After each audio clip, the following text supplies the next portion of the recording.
Hello everyone, welcome back. As you all know, I completed chapter 2 in my last video. Today I'm going to start chapter 3, Scope in Python. Learning objectives. After completion of this chapter, you will be able to understand what is scoping, able to implement LEGB rule, understand what is module, understand the implementation of access control in programming language, right? And introduction.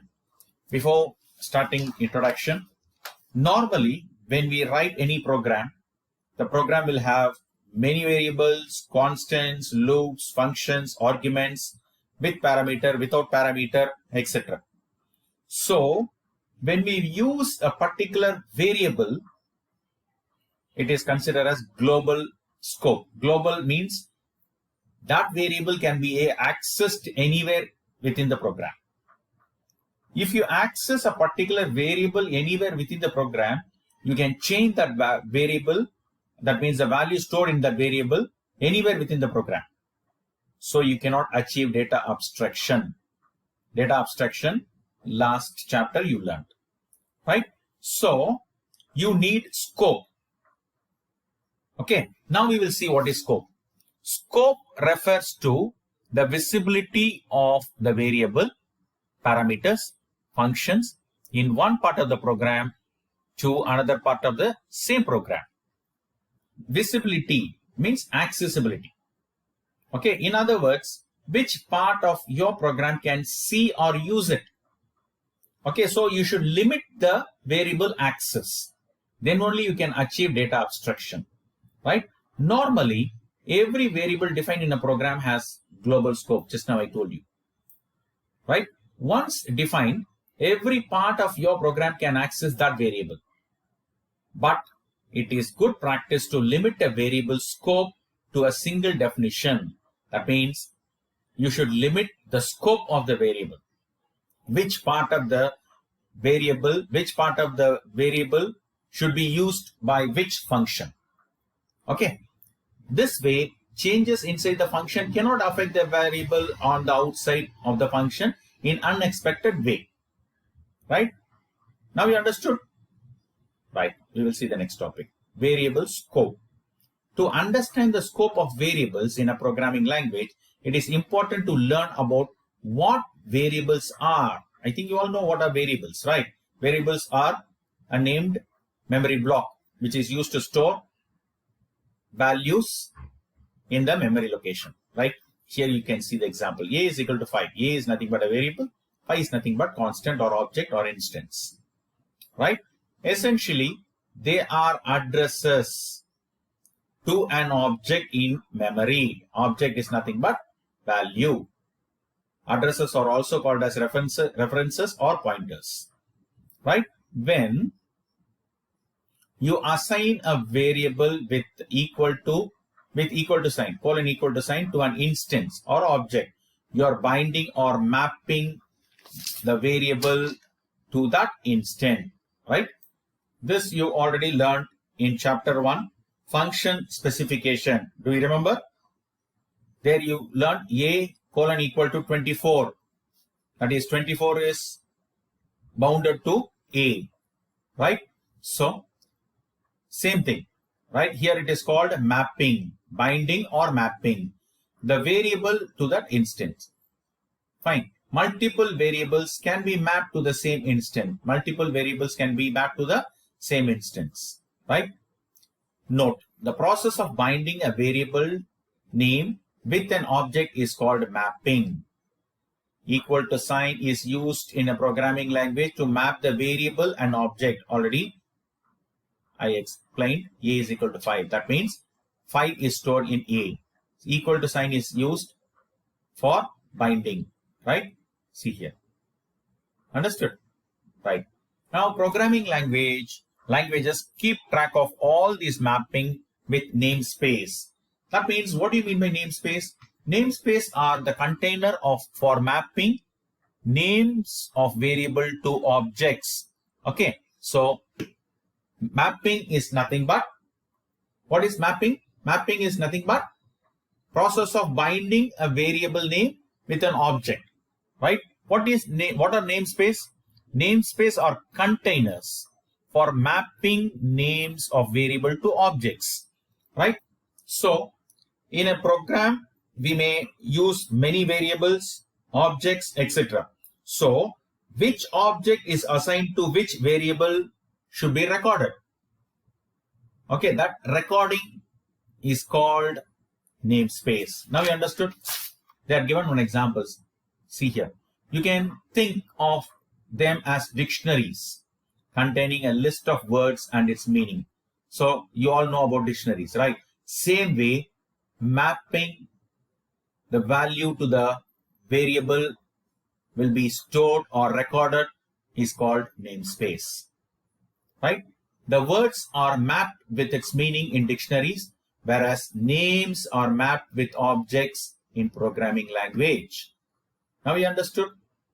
So this allows access to object by names you choose to assign to them. For example, in the following example, A is first mapped to integer 5. Here you see, right? In this case, A is the variable name, while the integer value 5 is the object. The B is set equal to A. Here you see, A is equal to 5, B is equal to A. That means value which is stored in A will be stored again in B. That means even B will have 5. So this is actually means that B is now bounded to the same integer value as A, which is 5. See here. So here you see A is mapped with 5 and also B is mapped with 5.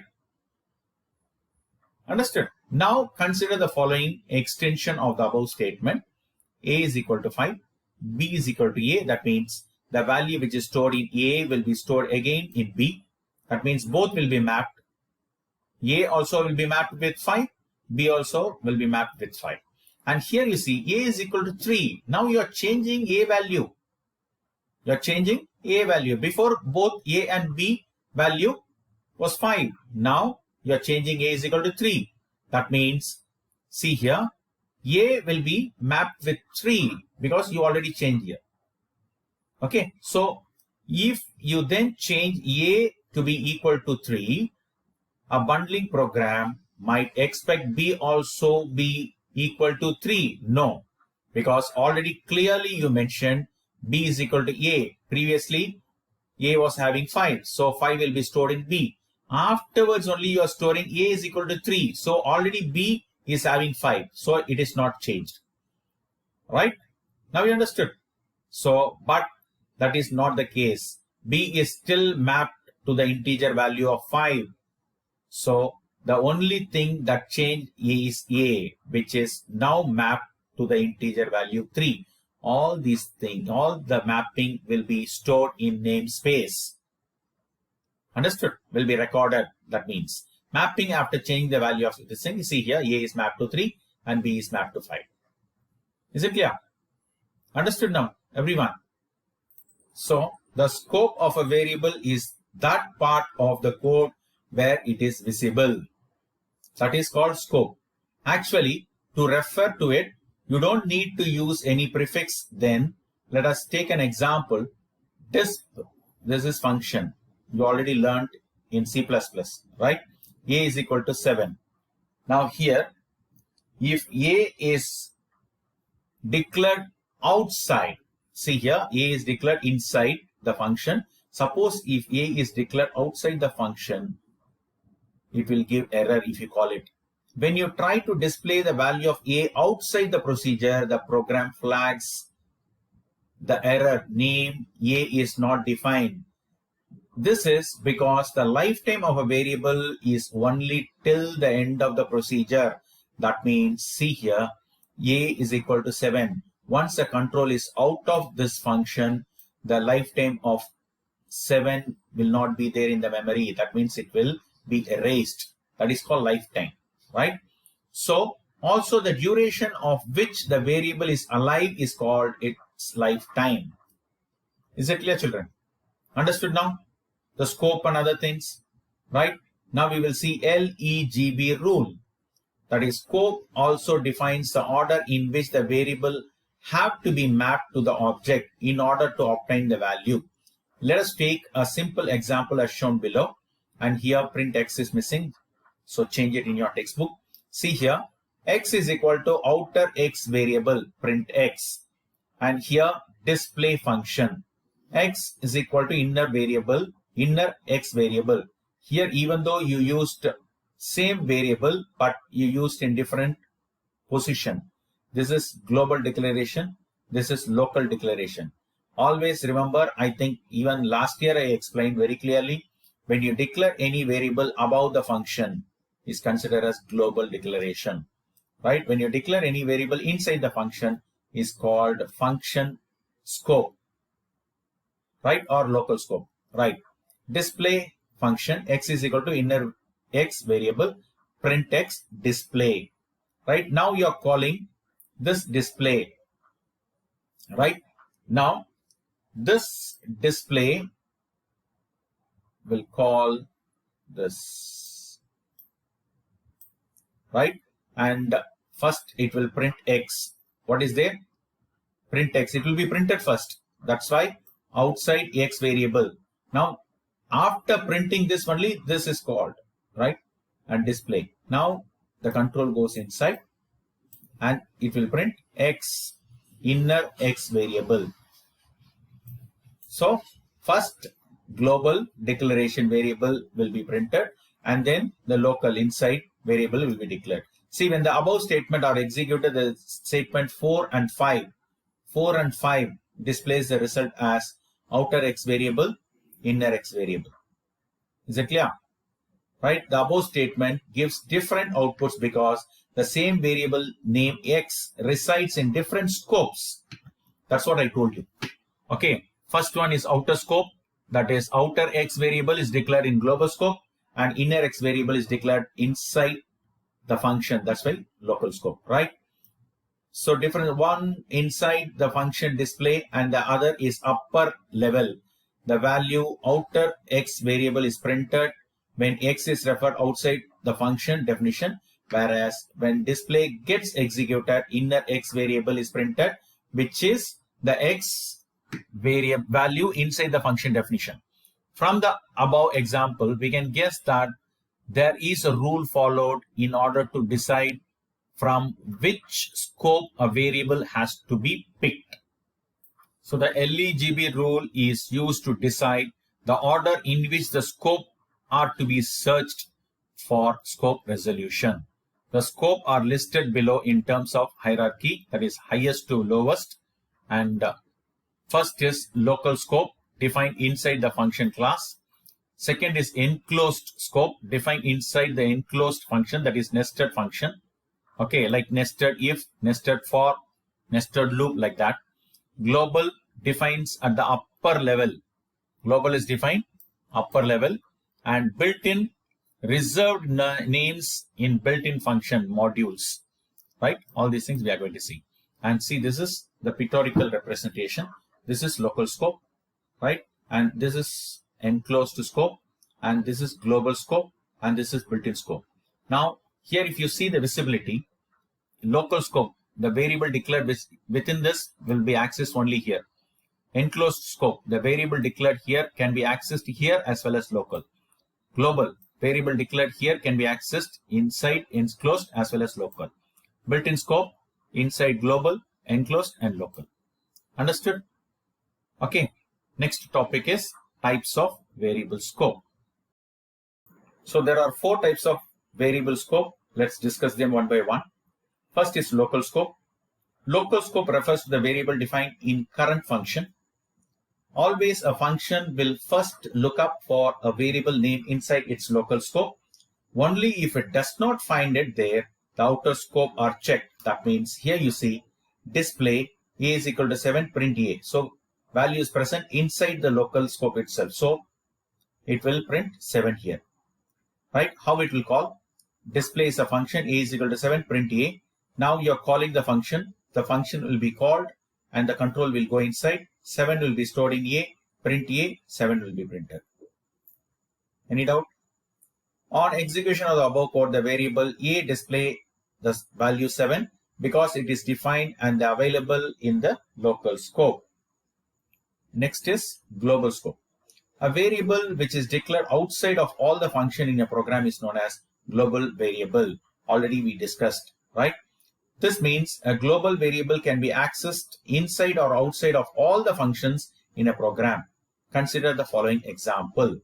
And here, see here, a is equal to 10, declared outside the function, so it is global declaration.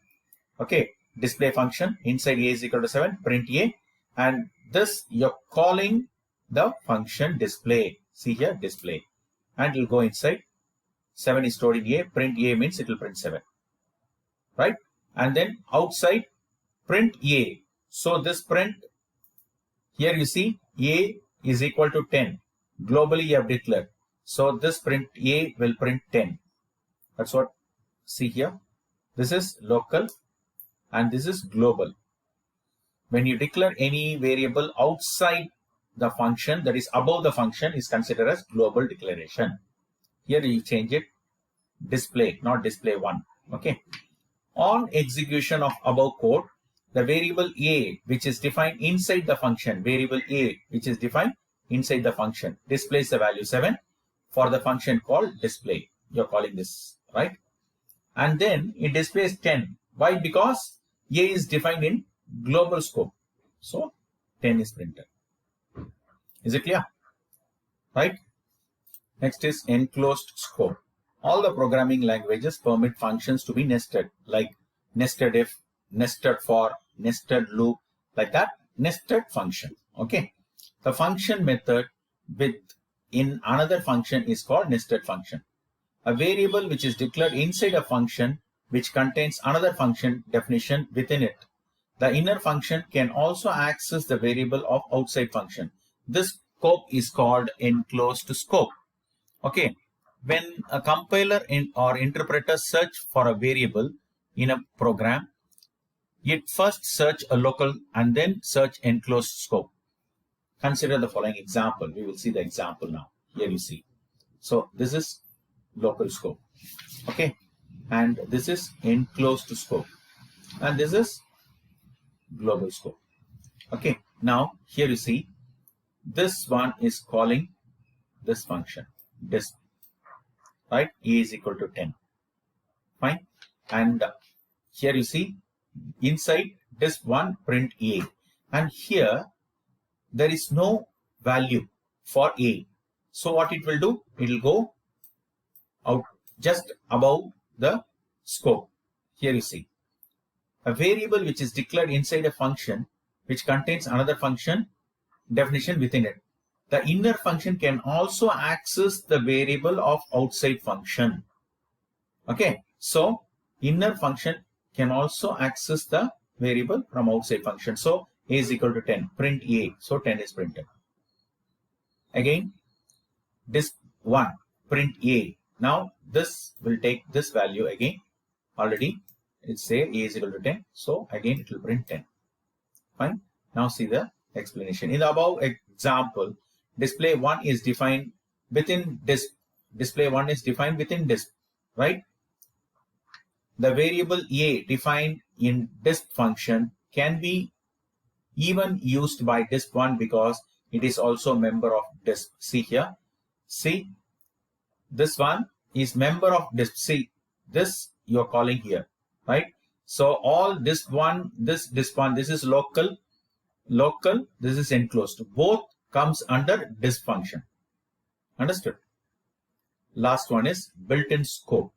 Built-in function, library functions. Last year you learned, right?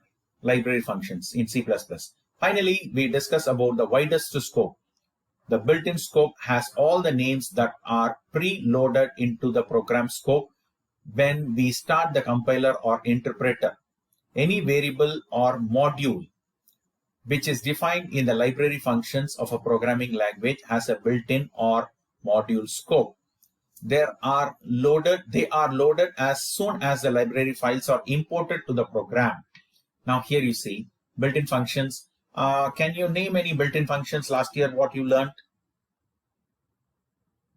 Yes, strlen. str, cmp, all these things are built-in functions, right? So here you see, this is what scope? This is local scope. This one is enclosed scope. This one is global scope, right? Above built-in scope. That means all the built-in functions can be accessed anywhere within the scope. Like, understood? Library function, library files associated with the software, all the library files. Normally, only functions or modules come along with the software as a packages. Therefore, they will come under built-in scope. So, today you learned different types of scope, like local scope, then global scope, enclosed scope, and built-in scope. Then I explained about LEGB rule. Then I explained about variable scope, right, and namespace. Then I explained about scoping, right? All these things you learned today, fine? And I want everyone to go through the chapter again, and still if you have any doubts, you can ask me.